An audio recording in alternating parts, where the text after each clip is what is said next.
लगभग 10,000 करोड़ के market cap की एक कंपनी है गाइस। और पिछले काफी समय से निवेशकों का कहना चाहिए एक सबसे दुलारा, सबसे प्यारा स्टॉक रहा है ये। और जिस तरह के इसके रिटर्न है, निवेशकों का दुलारा रहना भी लाजमी है दोस्तों। और एफआईआई के जिस तरह से इनफ्लो, जिस तरह से डीआईएस के इनफ्लो थे, इस शेयर को बहुत ज्यादा भगाया गया है। जिस सेक्टर में कंपनी काम करती है वो बहुत ज्यादा प्रोमिसिंग है दोस्तों, प्लस उसका फ्यूचर मुझे बहुत इंटैक्ट लगता है। क्या है वो कंपनी आपको बताऊंगा, लेकिन दोस्तों कुछ प्रॉब्लम्स जो मुझे दिखाई दे रही है अभी, और कुछ न्यूज पिछले 1-2 हफ्तों में शेयर को लेकर के आई है, और बहुत ज्यादा डिमांड थी जो मेरे जो व्यूअर्स हैं उनके द्वारा इस शेयर के बारे में बातचीत करने की। प्लीज जो वीडियो को अंत तक देखिएगा, काफी नॉलेजेबल होने वाला है। और कुछ चीजें हैं जो मुझे इस शेयर में थोड़ी सी निगेटिव लग रही हैं, वो क्या है आपको पता चलेगा। नमस्कार दोस्तों, मेरा नाम है अमिताभ मिश्रा। आज रिव्यू और एनालिसिस करेंगे एचएफसीएल का। दोस्तों आगे एनालिसिस करने से पहले थोड़ा सा बात करेंगे ये कंपनी कौन से बिजनेस में है, ये कंपनी की जो बैलेंस शीट है वो क्या है, उस पर थोड़ी चर्चा करते हैं। दोस्तों देखिए यहाँ पे आप 10,000 करोड़ के मार्केट कैप की ये कंपनी है। करंट मार्केट प्राइस 74 रुपीज है, और दोस्तों इसने हाई 95 रुपीज का लगाया था, और 52 वीक क्लोज का 21 है। तो आप समझ रहे होंगे 21 से 95 का सफर, मतलब ये शेयर ने बहुत ज्यादा अच्छे रिटर्न ऑलरेडी दे चुके हैं अपने निवेशकों को, और अभी ये ट्रेड कर रहा है 74 में। यानी कि दोस्तों ऊपरी स्तर में थोड़ी इसमें गिरावट भी आ चुकी है, और आज लगभग ये 8% ऑलरेडी टूट चुका है दोस्तों। ठीक है, ये 8% गिरावट में भी मैं चर्चा करूंगा। स्टॉक की पी 30 है, बहुत ज्यादा कहना चाहिए एक्सपेंसिव तो नहीं है दोस्तों। ठीक है, बुक वैल्यू 15 रुपए है। डिविडेंड भूल जाइए, ग्रोथ कंपनी है, डिविडेंड ज्यादा ये देती नहीं है कंपनियां। और मुझे ऐसी कंपनीज पसंद है दोस्तों जो ग्रोथ ओरिएंटेड, जो कंपनी अपने बिजनेस में इन्वेस्ट करती हैं, वो कभी डिविडेंड नहीं देती दोस्तों। इसलिए प्लीज जो ग्रोथ इन्वेस्टर हैं वही ये वीडियो देखिए और वही इसमें निवेश की सोचे। आगे जैसे आरओसी, ठीक है दोस्तों, आरओई भी ठीक ठाक है। आगे फेस वैल्यू 1 रुपए की फेस वैल्यू की कंपनी है। ये दोस्तों थोड़ा सा निगेटिव है, जो 11-11.5% ने जो प्लेज कर रखा है, और मुझे पर्सनली प्लेज वाले शेयर्स पसंद नहीं दोस्तों। ठीक है, लेकिन इसके मैं आगे चर्चा करूंगा कि कुछ चीजें इसमें अच्छी है दोस्तों, कुछ खराबी, बहुत कुछ, सब कुछ खराब नहीं हो जाता इस परसेंट में। प्रमोटर होल्डिंग ठीक ठाक है दोस्तों। ठीक है, और प्रमोटर होल्डिंग बीच में बढ़ी थी, फिर हल्की सी इसमें दोस्तों सेलिंग हुई थी। ऐसा क्यों बोल रहा हूं आपका आगे दिखाऊंगा। कैश फ्लो थोड़ा निगेटिव दोस्तों, ये थोड़ी निगेटिव चीज है। ठीक है, माइनस में कैश फ्लो नहीं होना चाहिए, लेकिन आगे और देखेंगे, रिव्यू करेंगे एक एक चीज करके। देखिए सेल ग्रोथ 5 साल में 9% ठीक ठाक है। पिछले 3 सालों का रिटर्न आप देखिए 52%, आई मीन 52%। समझ रहे हैं आप। इस इंडस्ट्री की पी देखें थोड़ा सा 16, और ये आपको 30 में मिल रही है। यानी थोड़ी सी महंगी तो है दोस्तों, ये थोड़ी सी क्या, काफी महंगी है ये। ठीक है, ऑपरेटिंग प्रॉफिट मार्जिन 14%, ठीक ठाक है, अच्छे हैं। अब मैं बात करूंगा कि ये सब तो हो गया दोस्तों एक नजरिया कि क्या ठीक है क्या अच्छा है, एक बार एक कहते हैं दोस्तों प्राइमा फेसिया देखने से। अब बात करते हैं इसके बिजनेस को लेकर के। आप देखिए एचएफसीएल बिजनेस दोस्तों ये डाइवर्स टेलीकॉम इंफ्रास्ट्रक्चर एनेबलर है। ठीक है, ये किन किन में काम करती है, with active interest spanning telecom infrastructure development, system integration and manufacturer and supply of high and telecom equipment, optical fibre and optical fibre cable. यानी कि दोस्तों जो भारत है ना, भारत, मैं इंडिया की बात नहीं कर रहा दोस्तों, जो भारत है ना उसको अगर बढ़ना है तो ये शेयर को बिल्कुल भागना पड़ेगा दोस्तों। ठीक है, ये पहली बात हो गई। यानी कि जो रूरल इंडिया है उसको अगर डिजिटली कनेक्ट करना है, आपको ऑप्टिकल फाइबर कनेक्टिविटी चाहिए, और एचएफसीएल दोस्तों एक बहुत बड़ा प्लेयर है। ठीक है, सिर्फ यही नहीं, एक हिडन बिजनेस भी ये करता है। हिडन बिजनेस तो नहीं कहना चाहिए, एक हिडन इसका जो कस्टमर है वो मुझे पर्सनली काफी पसंद आया। क्या है आपको आगे बताता हूं। आप देखिए, अगर आप इधर रीड मोड में जाएंगे तो आप देखेंगे that companies product portfolio include optical fibre, optical fibre, wifi system, microwave radios, routers, Ethernet switches.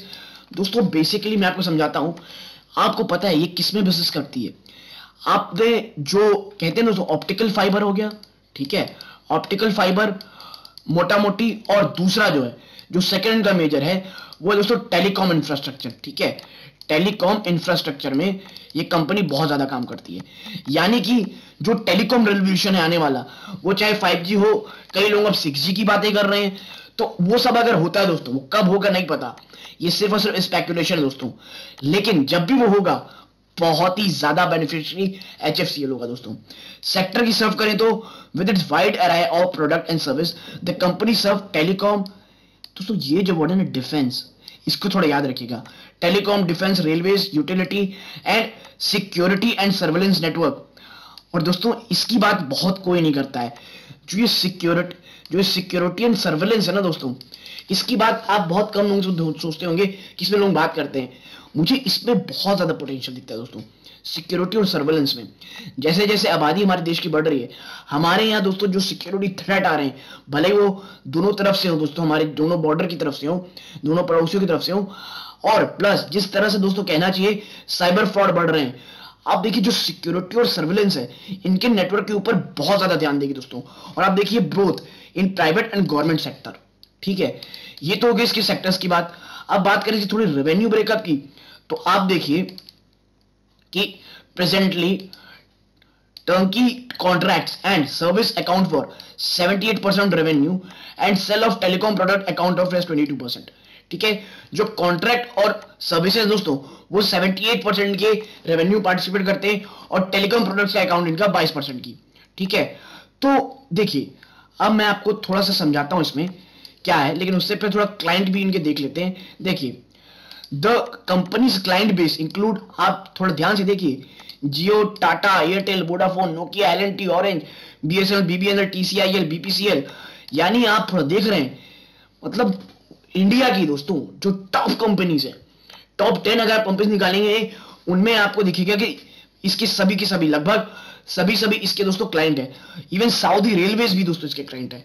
और अगर आप जियोग्राफिकल रेवेन्यू ब्रेकअप में देखेंगे तो कंपनी की प्रेजेंस 30 से भी ज्यादा कंट्रीज में है, लेकिन एक्सपोर्ट सिर्फ 2 से 3% का दोस्तों टोटल रेवेन्यू। अब आप बोलेंगे यार ये तो बहुत खराब है, तो क्या है दोस्तों, देखिए आप पोटेंशियल देखिए थोड़ा सा। अगर 30 से ज्यादा कंपनी दोस्तों देशों में है ये, और 2 से 3% टोटल रेवेन्यू वहां से आ रही है, यानी आने वाले समय वहां बहुत ज्यादा दोस्तों पोटेंशियल भी है। और लेकिन वो फ्यूचर में है, करेंटली ये प्योरली एक डोमेस्टिक कंपनी है, और जो ओमिक्रॉन वायरस चल रहा है उसका इंपैक्ट इसको बहुत सीवियर बन सकता है दोस्तों। ठीक है, अब बात करते हैं क्या भैया ये कोई मैन्युफैक्चरिंग करती है क्या इंडिया में, तो आप देखेंगे कि presently the company has 6 manufacturing facilities across Telangana, Tamil Nadu, Himachal, Goa. दोस्तों देखिए उत्तर में भी है ये और दक्षिण में भी है ये। ठीक है, उत्तर और दक्षिण दोनों में है, यानी काफी वेल डाइवर्सिफाइड है दोस्तों। ठीक है, R&D में करती है कि नहीं दोस्तों, देखिए याद रखिएगा ये कंपनी ने एक कहना चाहिए एक टेक्नोलॉजिकल रेवोल्यूशन में पार्टिसिपेट करने वाली है। तो ऐसी कंपनीज को रिसर्च और डेवलपमेंट में बहुत ज्यादा फोकस करना चाहिए। और आप इसे पाएंगे that the company focuses to promote in house R&D and innovation and also को innovative and other R&D houses. 6 से 7 प्रोडक्ट अंडर डेवलपमेंट है दोस्तों, और इसकी R&D फैसिलिटी गुरुग्राम और बेंगलुरु में दोस्तों। ठीक है, और आप देखिए आगे आप पाएंगे कि जो जियो है ना उसका इसके साथ बड़ा तगड़ा संबंध है दोस्तों। आप देखिए the company has a strong association with RGIL, Reliance Jio Infone Limited, and has been responsible for network planning, design and implementation of its network for northern region of India. ठीक है, now the contribution of RGIL to total revenue of company has been decreased from 63% in financial 18 to 47% in financial year 19 to 34% 20। दोस्तों अपनी dependency को लगातार ये कम कर रही है जियो के ऊपर, जो कि मुझे पर्सनली काफी अच्छा लग रहा है। ठीक है, बीच में शायद हिकअप्स आए तो हम उसे झेल सकते हैं, लेकिन आप देखिए एक एज ए इन्वेस्टर, आप जिस बिजनेस में अगर आप इन्वेस्ट कर रहे हैं तो आप उसमें क्या देखेंगे, कंपनी किस तरह ग्रोथ करेगी। दोस्तों देखिए ग्रोथ विजिबल है। ठीक है, ग्रोथ भी विजिबल है और ऑन पेपर्स कंपनी अच्छी लग रही है। अब आपके साथ चर्चा करूंगा मैं कि अगर आप निवेश की सोच रहे हैं तो आपको क्या करना है। देखिए दोस्तों अब बात हो गई ऑन पेपर की, अब बात करते हैं थोड़ा उन लोगों के लिए जो इसमें निवेश की सोच रहे हैं। ठीक है, तो देखिए कंपनी नो डाउट अच्छी है दोस्तों, फ्यूचरिस्टिक बिजनेस में है, और 6 दिसंबर दोस्तों अभी भी 6 दिसंबर को इन्होंने QIP के थ्रू 750 करोड़ का फंड रेज किया है। QIP मतलब दोस्तों क्वालिफाइड इंस्टीट्यूशनल इन्वेस्टर दोस्तों। ठीक है, और मैं आपको बता दूं, ये जो 750 करोड़ जिसकी फंड रेस की गई है, वो कंपनी में दोस्तों जो यूज है, जो R&D है, प्लस जो बाकी काम है, उनके लिए यूज किया जाएगा। ठीक है, कंपनी के दास में दोस्तों अगर बोरिंग देखेंगे आप, यानी कर्ज, तो 700 करोड़ का है, 710 करोड़ के आसपास का। उसके सामने जो कैश रिजर्व है वो लगभग 1900 करोड़ के आसपास का है, जो कि काफी इंप्रेसिव है। लेकिन स्टॉक महंगा है दोस्तों। ठीक है, ये सबसे पहली बात बता दूं। और जिस तरह से FIS की सेलिंग जारी है दोस्तों, और मार्केट नेगेटिव टेरिटरी में जा रहा है, ये शेयर आपको गिरावट जरूर दिखाएगा। और ठीक है, लेकिन लॉन्ग टर्म इन्वेस्टर्स के लिए मुझे पर्सनली कंपनी काफी पसंद है, लेकिन मैं इसे नहीं खरीद रहा हूं दोस्तों अभी।